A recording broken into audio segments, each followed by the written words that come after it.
Hi everyone, I'm Fake. And I am Ryan.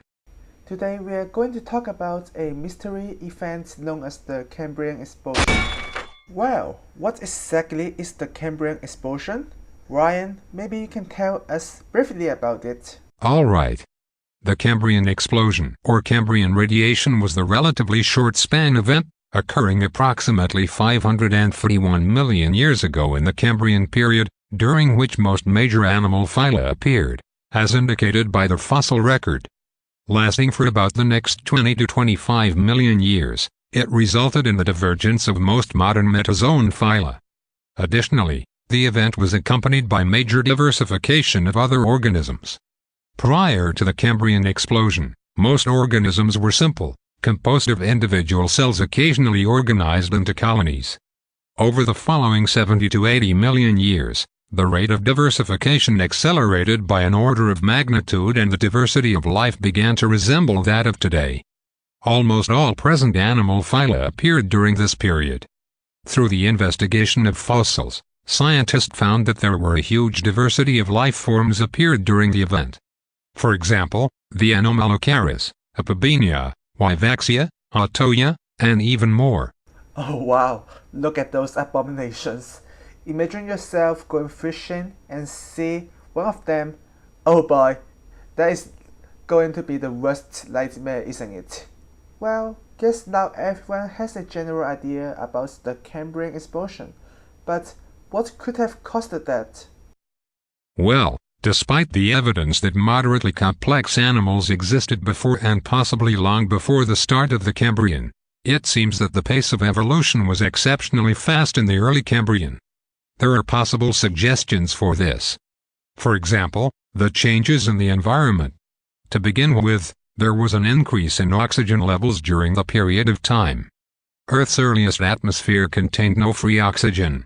The oxygen that animals breathe today, both in the air and dissolved in water, is the product of billions of years of photosynthesis. Cyanobacteria were the first organisms to evolve the ability to photosynthesize, introducing a steady supply of oxygen into the environment. Initially, oxygen levels did not increase substantially in the atmosphere. The oxygen quickly reacted with iron and other minerals in the surrounding rock and ocean water. Once a saturation point was reached for the reactions in rock and water, oxygen was able to exist as a gas in its diatomic form. Oxygen levels in the atmosphere increased substantially afterward. As a general trend, the concentration of oxygen in the atmosphere has risen gradually over about the last 2.5 billion years. Oxygen levels seem to have a positive correlation with diversity in eukaryotes well before the Cambrian period. The last common ancestor of all extant eukaryotes is thought to have lived around 1.8 billion years ago.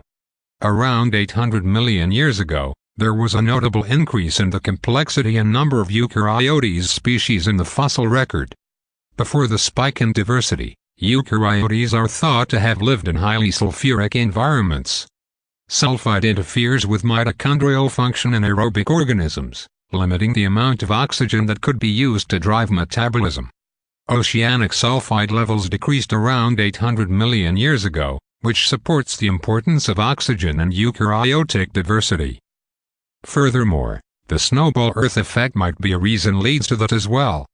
In the late Neopaterozoic, the Earth suffered massive glaciations in which most of its surface was covered by ice.